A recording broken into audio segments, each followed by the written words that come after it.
पढ़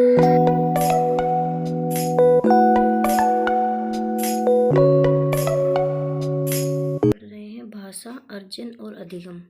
तो जैसे हिंदी पेडागोजी का फर्स्ट लेसन है, तो इसमें बताया गया भाषा। भाषा क्या होती है? तो भाषा एक प्रकार का संप्रेषण है, प्रकार्य है, समग्रवादी ज्ञान सर्जन है।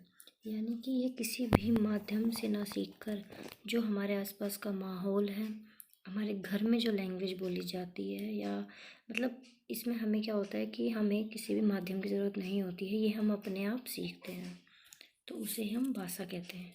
भाषा के विविध रूप होते हैं, जैसे कि भाषा तीन प्रकार की होती है: मातृभाषा, राष्ट्रभाषा और राजभाषा।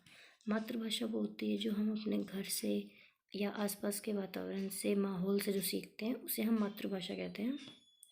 और राष्ट्रभाषा अभी भारत की कोई भी राष्ट्रभाषा नहीं है, क्योंकि भारत के संविधान में 22 भाषाएं हैं।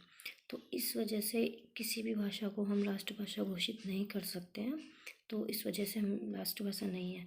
और जो हमारी राजभाषा यानी कि जिसमें हमारे काम होते हैं, कोई भी मतलब एक्ट वगैरह होते हैं या कोई भी जो काम होता है, वो हमारा हिंदी लैंग्वेज के अंदर होता है।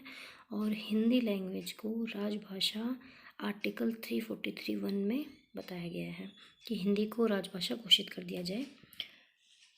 ये एक्ट और है एक ओला 1963, इसके अंदर बताया गया है कि जो ऑफिशियल लैंग्वेज होगी वो हिंदी होगी, और जो एसोसिएट ऑफिशियल लैंग्वेज होगी उसे इंग्लिश के रूप में माना गया है।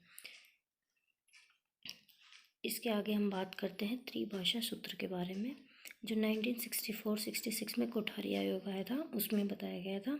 ये 3 लैंग्वेज फॉर्मूला है। इसमें है एक वो जगह जहाँ पे हिंदी बोली जाती है और एक वो स्टेट जहाँ पे हिंदी नहीं बोली जाती है। तो इसमें बताया गया था कि 3 लैंग्वेज फॉर्मूले के अंदर जहाँ हम हिंदी पढ़ते हैं वहाँ पे हमें 3 लैंग्वेजेस पढ़नी होंगी, जिनमें एक हिंदी होगी, एक इंग्लिश होगी, एक मॉडर्न इंडियन लैंग्वेज होगी। यानी कि जो भी 22 लैंग्वेजेस हैं उनमें से हम कोई भी एक लैंग्वेज पढ़ सकते हैं। सेकंड है, एक है नॉन हिंदी, जहाँ पे हिंदी नहीं बोली जाती है, वहाँ पे एक होगा मदर टंग, जो जैसे कि आप केरल में है तो कन्नड़ लैंग्वेज हो गई, तमिल में हो गई, ये तरीके से। और सेकंड हो गया आपकी हिंदी लैंग्वेज, एंड थर्ड होगी मॉडर्न इंडियन लैंग्वेज, जो भी 22 लैंग्वेजेस हैं उनमें से कोई सी भी, या फिर इंग्लिश मान लीजिए। तो ये हो गई वहाँ जहाँ पे हिंदी नहीं बोली जाती है। हम बात करते हैं कि भाषा अर्जन का अर्थ क्या है और भाषा अधिगम का अर्थ क्या है, इन दोनों में क्या अंतर है। तो देखिए, जो भाषा अर्जन है वो प्राकृतिक रूप से सीखी जाती है, बिना किसी संसाधन के भाषा को सीखना होता है, वो भाषा अर्जन होता है। जैसे कि आप अपने फैमिली में रह रहे हैं, तो आपकी फैमिली में जो लैंग्वेजेस बोली जाती है वही उसे भाषा अर्जन कहते हैं। जैसे कि मान लीजिए आप केरल में हैं तो कन्नड़ लैंग्वेज हो गई, तमिल में तमिल लैंग्वेजेस हो गई आपकी, तो वो होती है भाषा अर्जन, यानी कि आपकी मदर टंग जो आप घर में बोल रहे हैं। और इसमें बच्चा अनुकरण करता है, यानी कि जो घर में लैंग्वेजेस बोली जा रही है वही लैंग्वेज वो सीखता है। ये जो लैंग्वेज होती है ये बहुत सहज होती है और ये स्वाभाविक होती है, सरल होती है, क्योंकि जो लैंग्वेजेस हमारे घर में बोली जा रही है वो हम इजीली सीख सकते हैं। इसलिए इसमें हमें किसी प्रकार के संसाधन की आवश्यकता नहीं होती है, किसी टीचर की ज़रूरत नहीं होती है, किसी की भी ज़रूरत नहीं होती है, नॉर्मली हम सीख जाते हैं। और जो भाषा अधिगम होता है उसमें हमें संसाधनों की आवश्यकता होती है, जैसे कि हमें टीचर चाहिए, उसके लिए बुक भी चाहिए, उसके लिए हमें उसके नियमों की जानकारी मीन्स उसके रूल्स का भी पता होना चाहिए कि हमें लैंग्वेजेस कैसे सीखनी है।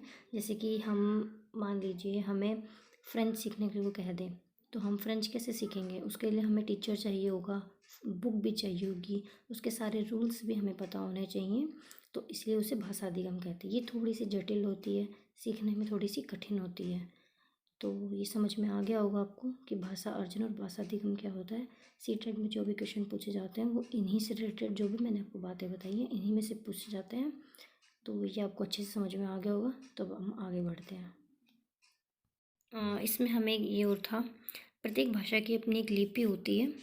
हिंदी और संस्कृत की देवनागरी लिपि है, इंग्लिश की रोमन है और पंजाबी की गुरुमुखी है। तो लिपि का मतलब होता है कि हम जो भी लैंग्वेज पढ़ रहे हैं उसके जो भी चिन्ह होते हैं या जो भी चिन्ह होते हैं उनके बारे में जानना। और प्रत्येक भाषा का अपना एक व्याकरण होता है, ये आपको पता है, जैसे कि हिंदी का हिंदी व्याकरण है, इंग्लिश का इंग्लिश ग्रामर हो गई, संस्कृत का संस्कृत व्याकरण हो गया। और प्राथमिक रूप से मौखिक होती है। अब हम बात करते हैं 8वीं अनुसूची की। 8वीं अनुसूची में 22 लैंग्वेजेस हैं। जिसमें कश्मीरी भाषा, सिंधी भाषा और आगे की भाषाएं हैं। आगे जो है वो है पंजाबी, हिंदी, बंगाली, असमिया, ओडिया, गुजराती, मराठी, कन्नड़, तेलुगु, तमिल। इधर मलयालम, उर्दू, संस्कृत, नेपाली, मणिपुरी, कोंकणी, संथाली, बोडो, डोगरी, मैथिली। भाषा के 4 कौशल हैं: सुनना, पढ़ना, जिन्हें हम ग्राह्य कौशल कहते हैं, यानी कि हम इनको ग्रहण कर रहे हैं, क्योंकि कोई कुछ बोल रहा है तो हम उसे सुन रहे हैं, या फिर किसी ने कुछ लिख के दिया है तो हम उसे पढ़ते हैं, इसलिए ये ग्राह्य कौशल बोला जाता है। और जो बोलना और लिखना होता है ये अभिव्यक्तात्मक कौशल होता है, क्योंकि हम इससे अपने भाव होते हैं, अपने जो विचार होते हैं उनको हम बोल के बताते हैं, लिख के बताते हैं, इसलिए बोलना और लिखना अभिव्यक्तात्मक कौशल माना जाता है। तो अभी तक मैंने जो बताया होगा वो आपको हो गया होगा। मैं इसको बता देती हूँ, दोबारा से क्विक रिवीजन करवा देती हूँ आपका, कि जैसे भाषा अर्जन क्या होता है, भाषा अधिगम क्या होता है। अर्जन होता है जिसमें हम प्राकृतिक रूप से बिना किसी संसाधन के सीख रहे हैं, जैसे कि हमारी मदर टंग हो गई। भाषा अधिगम होता है जिसके अंदर हम संसाधनों की ज़रूरत होती है, ये एक जैसे स्कूल वगैरह में हम जाके सीखते हैं। इसकी अपनी हर एक भाषा की अपनी लिपि होती है, ये लिपियाँ मैंने आपको बता दी थी। प्रत्येक भाषा का अपना व्याकरण होता है। 8वीं अनुसूची में 22 भाषाएँ, ये हमारे पास भाषाएँ थी। ये सारी भाषाएं हैं, आप इन्हें नोट भी कर सकते हैं, आपको ये याद होनी चाहिए सारी भाषाएं। ये भाषा के कौशल हैं।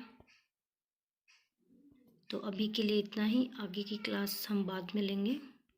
Thank you for watching. और अगर आप मेरे चैनल पर नए हैं तो मेरे चैनल को सब्सक्राइब कीजिए और वीडियोस को लाइक कीजिए। Thank you.